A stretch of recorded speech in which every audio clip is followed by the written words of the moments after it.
y el 16 de junio seguro va a dar tema de conversación lo que opina México con respecto de este asunto migratorio. Oiga, ha estado mucho en la mesa de debate que si la revocación de mandato que plantea el presidente para los 3 años definir si se queda o se va, la reforma electoral que quieren menos dinero para las elecciones, que cuesten menos las elecciones, menos los partidos políticos, que se adelgace el INE, que haya menos consejeros electorales del INE. Hay polémica entre quienes dicen esta es una manera de abaratar nuestra democracia porque no es posible que siga costando tanto, y quienes dicen este es un intento del presidente López Obrador y de Morena, porque la iniciativa es de Morena, para controlar las elecciones en México. 2 consejeros electorales, 2 consejeros del INE que tienen visiones distintas sobre este asunto nos acompañan esta mañana en el estudio de Despierta. Yo les agradezco mucho que hayan venido. Marco Antonio Baños, muchas gracias por estar aquí. Buenos días. Muy buenos días. José Roberto Ruiz Saldaña, muchas gracias buenos días, Carlos, por estar aquí. Muy buenos días. ¿Es un intento de Morena, consejero, por controlar la elección, por debilitarlos a ustedes en el INE como árbitros? Se ha planteado una propuesta de reforma electoral que modificaría algunos puntos esenciales del sistema. Me preocupan, los he expresado, particularmente no me gusta la propuesta relativa al tema de la desaparición de los soples. Tampoco coincido con una iniciativa para que estos soples sean sustituidos por otros consejos que serían designados por la Cámara de Diputados. Esa parte establece una sustitución de burocracia por otra burocracia. Y por otro lado, me parece que regresa el control en la designación de los consejeros a los partidos políticos. Y esa parte creo que es uno de los temas que más trabajo había costado superar. Esos detalles aunados a otras cuestiones que se han venido manejando. Por ejemplo, se habló de la posibilidad de que la estructura desconcentrada del instituto desapareciera en los periodos intermedios a las elecciones y que solamente se activara durante el periodo propio del proceso electoral. Me parece que son temas que requieren un análisis, un diagnóstico distinto. Se trata de que las elecciones se mantengan con certeza, con imparcialidad, pero también con mucho profesionalismo. ¿Qué piensa, consejero? Pues tengo una coincidencia con Marco en el sentido que no debieran de instalarse consejos locales por la Cámara de Diputados, porque eso significaría para mí, coincido, opleizar al INE. Necesitamos en efecto reducir estructuras. Y hay un punto importante, se necesita tener un calendario electoral realmente coincidente en las elecciones, que hubiera elecciones nada más cada 3 años. Yo creo que los legisladores van por eso, y la gran pregunta es, si de por sí hoy hacen prácticamente nada los soples, con una reforma que en ese sentido, pues, ¿qué van a hacer? De hecho, ahorita no están haciendo nada, salvo 5 que tuvieron elecciones locales. Le cuesta mucho al país pues tener 2 instituciones electorales al mismo tiempo para que una en realidad esté haciendo todo. ¿Dónde hay diferencias? ¿Dónde tienen diferencias? Pues en que desaparezcan o no los llamados soples. El consejero Áñez dice que permanezcan. No me dejará mentir, desde la reforma de 2014 no han madurado institucionalmente. El INE les está supervisando lo poco que hacen porque no lo entregan a tiempo. Es mucho trabajo para la estructura del INE tener que estar haciendo lo propio y a la vez estar empujando. ¿Y esta parte de que los consejeros respondan a partidos políticos por su elección, por su manera en cómo serían designados?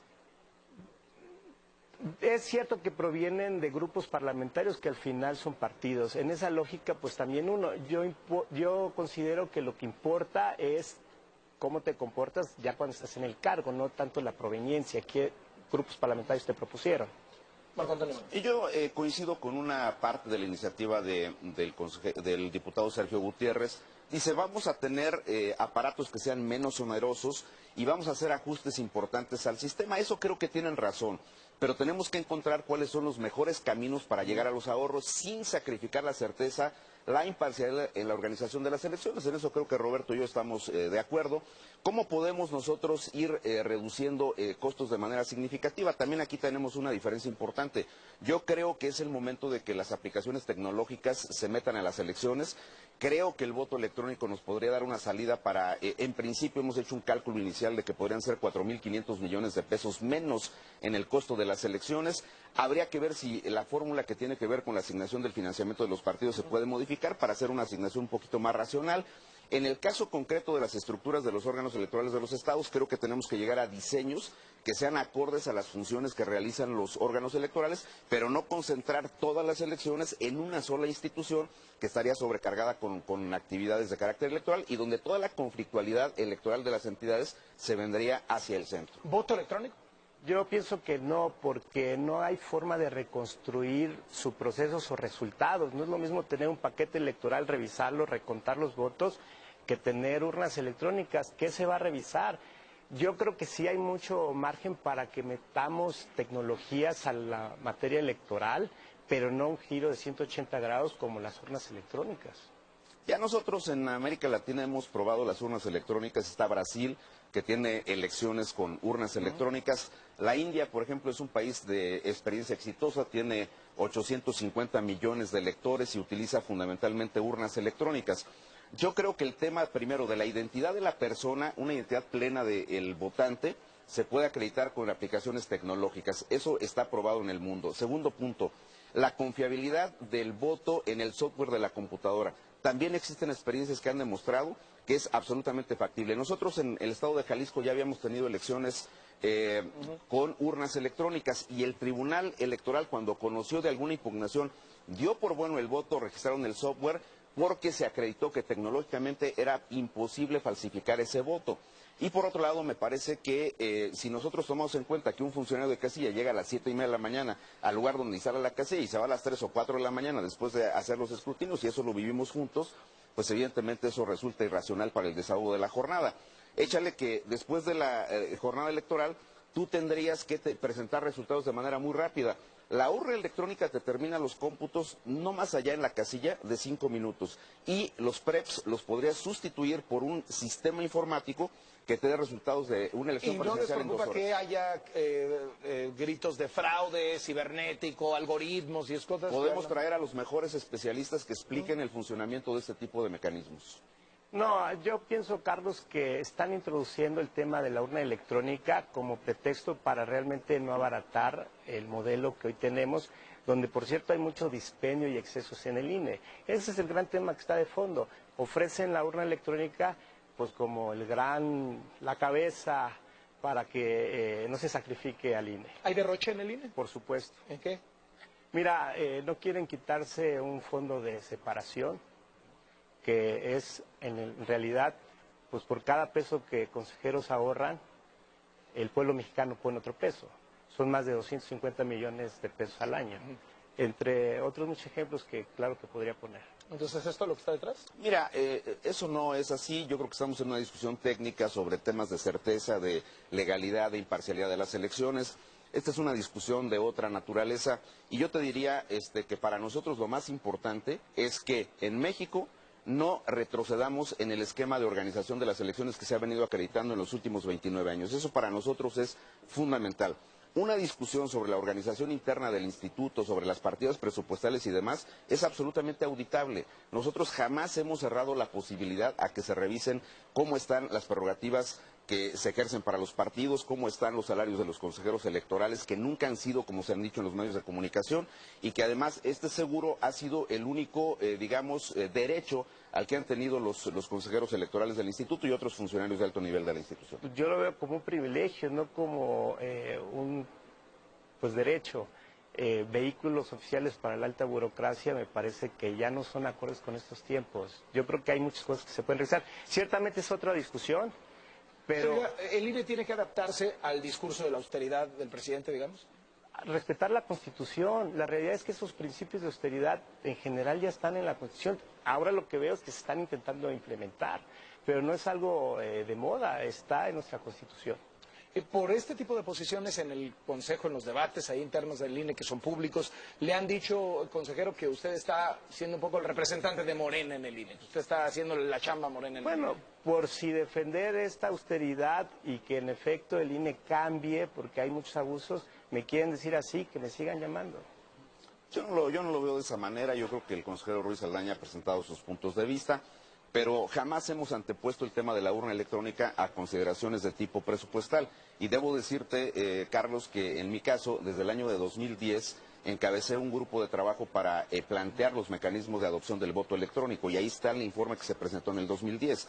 Entonces, seguir posponiendo esta discusión, que en efecto puede generar un esquema real de ahorro para el país, me parece que es una forma también de salirse por la tangente. Roberto dice, ustedes de atrás quieren mantener privilegios. Yo invito a los ciudadanos, a las personas que nos están viendo en este momento, que se acerquen para que les demos toda la información con relación a eso. Yo no... ¿Cómo defender un fondo de 250 millones de pesos en tiempos en donde la gente está un poco harta de ese tipo de cosas? Nosotros no estamos generando ningún tipo de beneficio a los consejeros electorales de ninguna naturaleza. Ni siquiera, en mi caso, yo ni siquiera me amparé con el tema del salario. Eso lo recortaron. No hubo ninguna discusión de mi parte respecto al recorte del salario. Y esa parte tampoco Roberto se amparó hasta donde yo sé.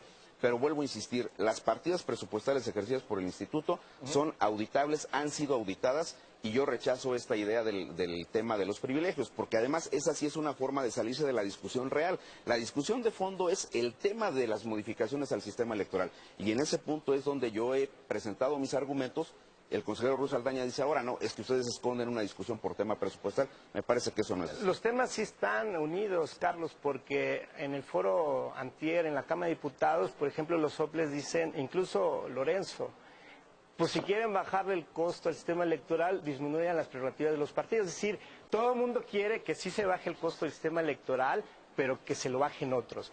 En realidad es que esa es parte de la discusión. ¿Quién va a poner y quién va a hacer esfuerzos para que realmente baje el costo del sistema? Yo propongo que sí se prescinda no solo de los soples, sino de los tribunales electorales locales, porque son estructuras paralelas que están costándole a los mexicanos cuando ya existe un tribunal federal y el INE. Ahora, de fondo, digamos, más allá de ver los casos particulares, que si los soples, los tribunales, el voto electrónico, más allá de eso, en el fondo, ¿detectan ustedes un intento del gobierno y el partido en el gobierno de debilitar al INE con esta reforma electoral? O sea, ¿es mala esta reforma electoral que están planteando, esta reforma política?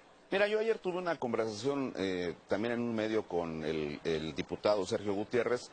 Explicó los propósitos de la reforma, y entonces yo le decía, si ustedes lo que quieren es abaratar costos y simplificar las burocracias, habrá que revisar con mucho cuidado algunas regulaciones que proponen ustedes en la iniciativa y quitarlas de ahí para evitar suspicacias. Una concreta es el tema de la designación de los consejeros por la Cámara de Diputados, y dos, para la evaluación de los candidatos a consejeros electorales del Instituto Nacional Electoral, le han quitado, en la propuesta que presentó el diputado, le han quitado votos a la Comisión Nacional de Derechos Humanos y al INAI para dejárselos a la Junta de Coordinación Política. Es decir, aumentan el peso en la designación de la Junta de Coordinación Política de la Cámara de Diputados, le disminuyen a instituciones como la Comisión de Derechos Humanos y al INAI, y eso evidentemente partidiza la decisión de la designación de los consejeros. ¿Quieren árbitros vendidos? Yo creo que quieren tener un esquema donde, independientemente de quién ocupe la mayoría, sea la que defina la composición de los órganos. Eso es perfectamente claro en esos puntos. Carlos, ahorita no hay una reforma o buena iniciativa de Morena. Hay de todos los legisladores, o bueno, de muchos legisladores de todos los partidos. Entonces, cuando se dice que es la reforma de Morena, a ver, hay reformas del Senado por parte del PRI que son muy interesantes, que inciden, por ejemplo, en las prerrogativas. No hay hoy por hoy una iniciativa puesta sobre la mesa para discutirse. Se están haciendo foros, se está haciendo una discusión de las 20,000 iniciativas que hay apenas. Pero la de Morena es la que, digamos, tiene más relevancia en la opinión pública, por ser mayoría. Es de un diputado, es que no es del grupo parlamentario de Morena. Le están tomando la parte por el todo. No, a ver, seamos claros en el punto. La iniciativa presentada por el diputado Sergio Gutiérrez, diputado por el partido Morena, es el eje de la discusión en el tema de la reforma electoral. Las propuestas de Pablo Gómez para desaparecer al Consejo General del Instituto Nacional Electoral es un diputado también del partido de Morena, y así podríamos citar. ¿Quién ha convocado a los foros de la reforma electoral? El diputado Sergio Gutiérrez, que también es de Morena. Entonces, yo digo, si es un eje, y nunca me referí a una iniciativa de Morena, sino de un diputado en lo particular, que es el eje de la discusión que estamos teniendo hoy día. Ese es el punto. Bueno, creo que ahí no hay coincidencia, porque estamos hablando de cosas distintas. Yo sí pienso que hay una pluralidad de iniciativas y tendrán que irse revisando. Ese es el trabajo precisamente. ¿No siente que hay un intento de Morena por debilitar a la autoridad electoral y conseguir un árbitro vendido? No, yo creo que hay sobrereacción de algunos de mis colegas por decir que va a venir el caos con la próxima reforma. Todavía no hay nada realmente consensado, procesado. No, bueno, eso es actuar con ingenuidad política. Evidentemente no es así. Cuando vienen las iniciativas, las propuestas que presentan los legisladores y se conocen públicamente, creo que es saludable que las autoridades presenten sus puntos de vista, sus diagnósticos. En eso creo que hemos avanzado al final de cuentas. Se van a abrir algunas mesas de trabajo para poder discutir con mayor seriedad algunos de los temas que le preocupan a los legisladores. Pero evidentemente los grupos parlamentarios, y eso es parte de la historia en nuestro país, son los grupos mayoritarios los que van impulsando las iniciativas que corresponden en cada caso. Aquí lo que nosotros hemos planteado es que se respete un principio esencial, que sea un principio donde la reforma electoral contenga también la visión de las autoridades en términos técnicos de las elecciones. Pienso que hay temor que esa reforma electoral sea de gran calado y alcance al INE. Hay áreas que deberían de simplificarse y poner reglas para que haya menos contratación de expertos que nos vienen a decir cosas de las cuales el INE es experto. Entonces, ahí está también parte de la discusión, Carlos, que hay temor a que esa reforma alcance al INE. Pues yo les agradezco muchísimo que hayan venido a exponer estos puntos de vista y Carlos, estaremos al pendiente porque es un debate súper importante para el país. Va para largo. Gracias, consejeros. Gracias. Muy buenos días. Vamos al resumen de la media.